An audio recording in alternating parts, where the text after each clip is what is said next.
Hello everyone, welcome to my YouTube channel. In this video I'll be explaining about how the structure of glucose was elucidated based on the various experiments that were performed so that finally they could conclude with what is the actual structure of glucose, whether it is a straight chain structure or a ring structure. So what were the different experiments that they performed in order to come to a conclusion about the structure of glucose? So about all these things I'll be explaining in this particular video. So let us start with in the beginning, how they came to know that how many carbons or how many hydrogens or how many oxygens were present in the molecule of glucose. So from the elemental analysis as well as the determination of the molecular mass of glucose, it was found out that the formula of glucose is C6H12O6. But they were not sure how these 6 carbon atoms were arranged in the molecule of glucose, and also how were the arrangement of the other atoms, that is hydrogen and oxygen, around these carbon atoms. So there were other experiments that were performed in order to identify how these carbon atoms are attached to each other in the molecule of glucose. So next was they performed one experiment wherein they took glucose and then it was treated with red phosphorus in the presence of hydroiodic acid, and they could find that the product that was obtained was N-hexane. So N-hexane, we know that in this molecule all the carbon atoms are arranged in a straight chain. Okay, there is no any kind of branching in this molecule. So from this experiment it was made sure that in glucose also all the carbon atoms are arranged side by side and there is no any sort of branching in the molecule. So this was first inference, so that they could identify that in the molecule of glucose all the 6 carbon atoms are arranged in a straight chain. Next, they could find out that there is a carbonyl group that is present in the molecule. So how they came to know that there is a carbonyl group in the glucose molecule? So they took glucose and it was treated with hydroxylamine. So when it was treated with hydroxylamine, so you can see that if we take the hydroxylamine and treat it with a carbonyl group, so what happens here is the lone pair of electrons on nitrogen will attack the carbonyl carbon and this double bond will convert into a single bond. So we have here H, this will become O minus, and here we have NH2 and OH. Now here nitrogen has formed 4 bonds, so and also that the lone pair of electrons from nitrogen has been shifted to the oxygen. So here nitrogen gets a positive charge. So this negative charge now, it will abstract the proton, okay, from the neighboring nitrogen, and the bond shifts here to nitrogen so as to neutralize the positive charge on nitrogen. So now what we get here is, you can see that the final product that we obtain because of this reaction is the oxime. So you can see here when this reaction takes place, we have the carbon with H and here we have the OH, NH and OH. And now what happens here is this hydrogen can be eliminated and the OH group leaves off from here. So we have carbon and here we have the hydrogen which was already attached to the carbonyl carbon, and here we have the double bond N which is attached to OH of the hydroxylamine. So any carbonyl group if you take and treat it with hydroxylamine, we get the respective oxime. So from this experiment, when glucose was treated with hydroxylamine, glucose oxime was found as the product that was obtained. So because of the because of the formation of the oxime of the glucose, it was found out that glucose has a carbonyl group in it. So among the 6 carbon atoms, one of the carbon atom is nothing but it is involved in the carbonyl group. So next they wanted to find out, they wanted to confirm that the carbonyl group is present in glucose. So the next experiment that was conducted was glucose on treating with HCl. So when hydrogen cyanide was added to this glucose, so again what happens here, the cyanoions, that is Cn minus ions, it will attack the carbonyl carbon.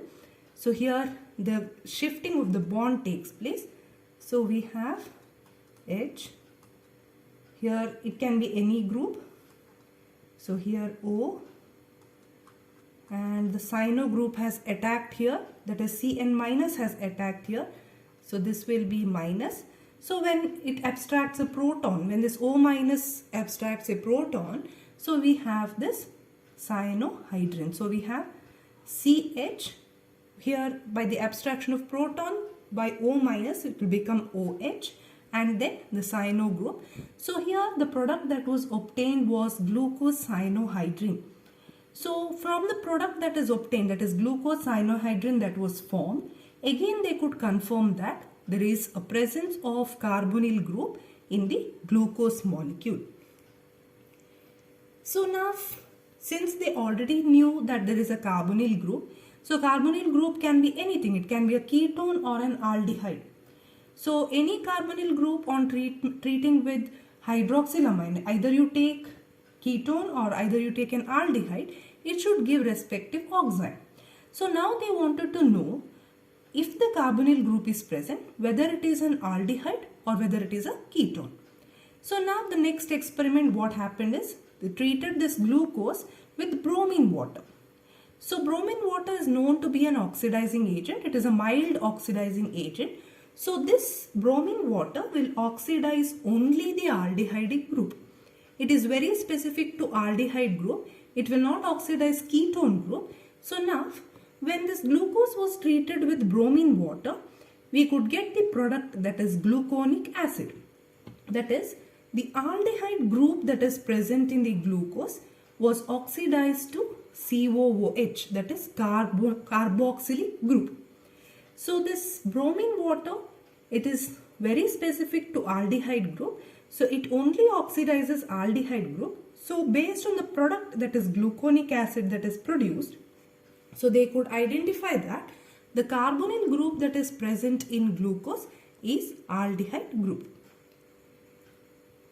So next is they wanted to know what are the different other functional groups that are present in the glucose molecule.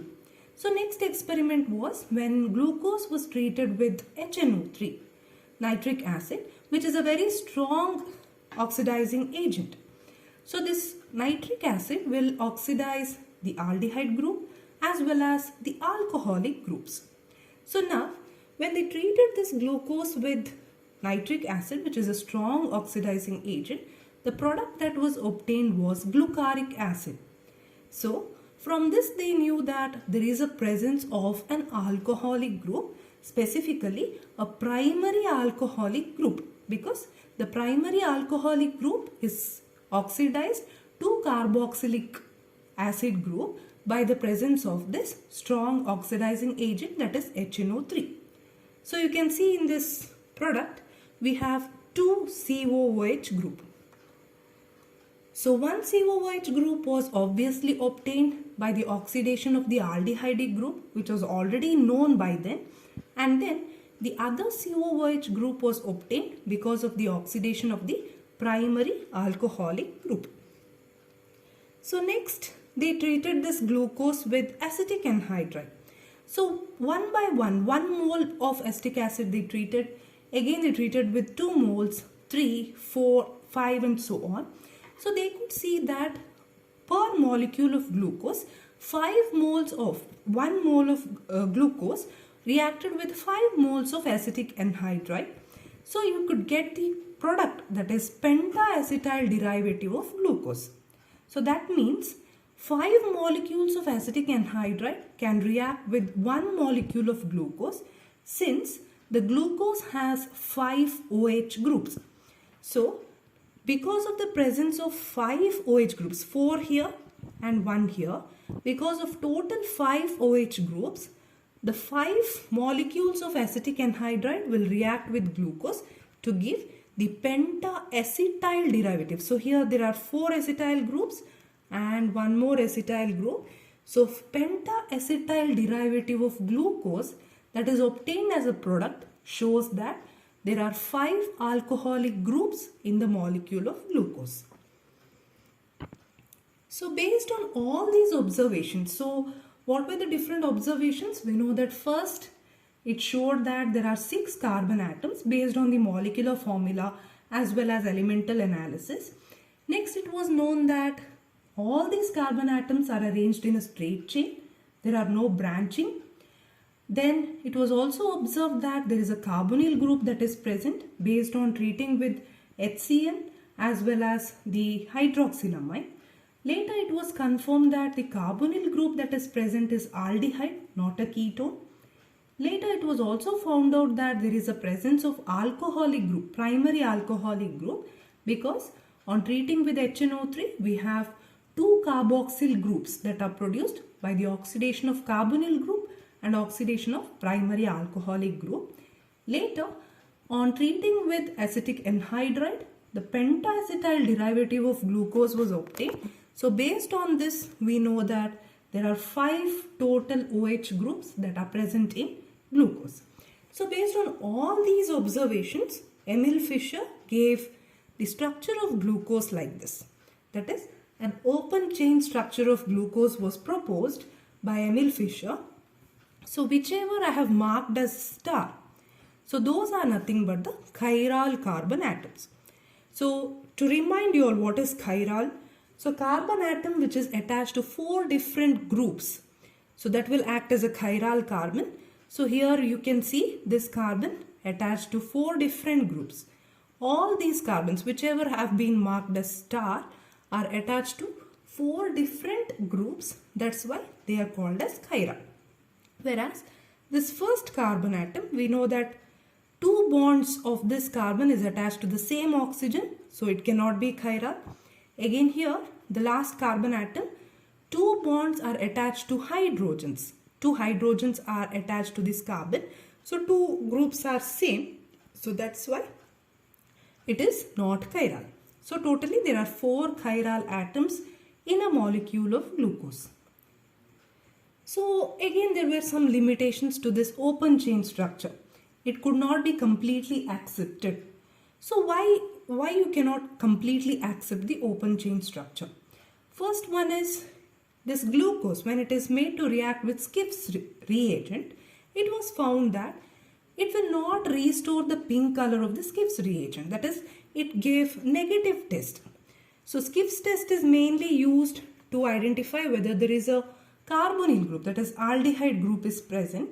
So if aldehyde is absent, you get a negative test.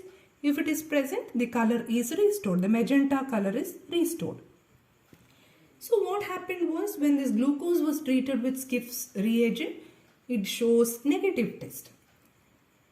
Then it was also observed that this glucose does not give addition products when treated with ammonia or NaHCO3, okay, sodium bisulfite.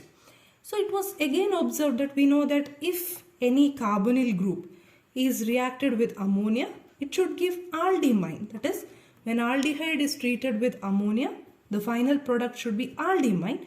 But this glucose did not give any aldimine, did not give any additional product with the ammonia. Same way, when it was reacted with sodium bisulfite, it was found that this addition product, so usually all carbonyl groups will react with sodium bisulfite to give the addition product, but here the addition product was not obtained in case of glucose. So again there was some doubt regarding, although there is a carbonyl group, but why there are negative tests that are given by glucose with respect to the aldehyde groups. So based on all these observations, again there were some other tests, like again they treated this penta-acetyl derivative with Felling's test, Felling's or Tollens reagent. Again this penta-acetyl derivative did not give any positive result. So we know that in penta-acetyl derivative the carbonyl group is free. whereas only the OH groups are being acetylated. But although the carbonyl group is free there, it is not giving any positive test with Felling's or Tollens reagent. The pentacetyl derivative also did not react with hydroxylamine. So we know that still there is a free carbonyl group there, but still it is not reacting with hydroxylamine. So what was the reason? So many tests showed that there is no free carbonyl group that is present in the molecule of glucose. So because of this, instead of the straight chain structure, the ring structure of glucose was proposed. So we can see here, this is the straight chain structure of glucose. So now what happens?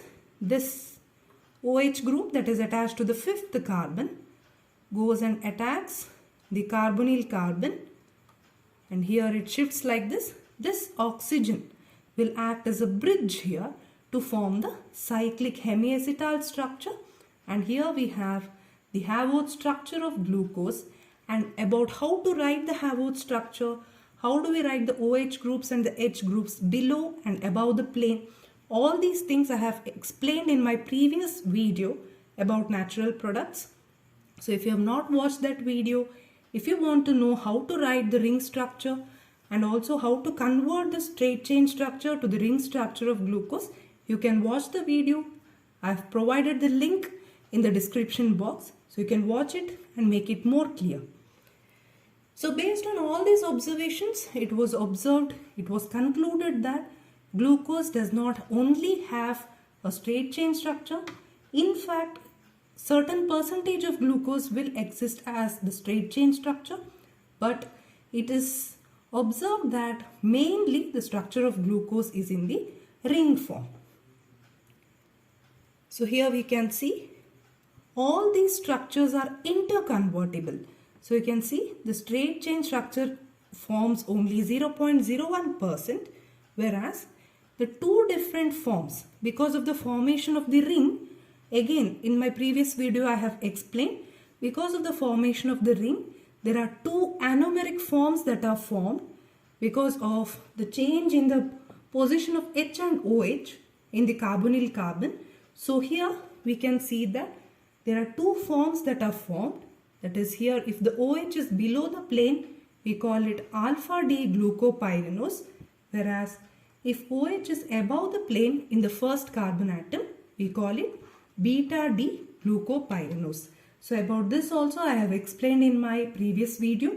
So you can just go through it to get an introduction about what is meant by anomeric effect as also what is meant by anomers. So the beta glucopyranose is about 64% in a mixture, whereas this forms around 35.08% in the mixture in a particular solution of glucose. So again about anomers, I have already explained in my previous video. So because of the formation of the ring, there are two possible structures that are formed of glucose. So only on the basis of the position of this OH group, if it is below the plane, we call it alpha D glucopyranose. If it is above the plane, we call it as beta glucopyranose. So this effect by which the carbonyl group converts into two different anomers is called as anomeric effect. So because of this anomeric effect, we have two different anomers of glucose, that is alpha and beta glucose. Again, there can be interchangeable between this alpha and beta glucose. So that is called as mutarotation. So mutarotation is nothing but the change in the specific rotation if a particular substance is optically active. So we can see here, this is just a general explanation. So if there is a light source, here we have the normal light. So because of the polarizer, the vibration will be only in one direction. So this is called as polarization, plane polarization of a particular light, of the normal light. Now, if you pass this plane polarized light through a solution of optically active substance, there will be gradual change in the angle of rotation. So now, because of the change in the angle of plane polarized light, see, finally we can see that from this angle it has changed here. So here the plane of polarized light, the plane of polarization has been changed because of the presence of the optically active substance. So here we have kept the optically active solution. Once this plane polarized light is passed through it, the angle changes. The plane of the polarized light will change. So optical activity, again two terms are there. If the substance rotates the plane of the polarized light towards the right or in the clockwise direction, we call it dextrorotatory. If it is in the anti-clockwise direction, we call it as levorotatory. Here both are dextrorotatory, both are positive. The angles are positive. So here alpha glucose rotates the plane of the polarized light to plus 112 degree, whereas beta glucose changes it to plus 19 degree. So here finally, when you keep the solution of glucose, this alpha and beta glucose comes to an equilibrium, and totally overall the specific rotation of the solution of glucose, where there is when it contains a mixture of this beta and alpha glucose, as well as of course the straight chain structure, that is if it contains 62% beta and 38% alpha, almost around 60:35, let us say. So then the overall specific rotation of this solution of glucose will be coming to overall 52 degree, that is the change in the rotation. We know that because of alpha the change is plus 112, whereas because of beta the change is plus 19. So the mixture which contains both this alpha and beta, the overall specific rotation will be plus 52 degree. So this is about what is meant by mutarotation, what is meant by anomeric effect, and also about the anomers. So when the carbonyl group converts into the ring structure, that is when the straight chain structure converts into the ring structure, the carbonyl group will convert into, because of the carbonyl group there are two anomers that are formed, alpha and beta. So both will rotate the plane of polarized light. So now because of the combined effect of both, the overall specific rotation of the solution of glucose reaches to 52 degree. So this overall effect is called as the mutarotation because of the presence of the anomers that are present in the glucose. I hope this video makes it clear about how the structure of glucose was elucidated, how the straight chain structure was proposed, and finally how the ring structure was given because of some limitations of the straight chain structure, and also what is meant by anomers, anomeric effect, and also I have given a brief idea about what is meant by mutarotation and overall what is the effect of these anomers on the specific rotation of the glucose solution.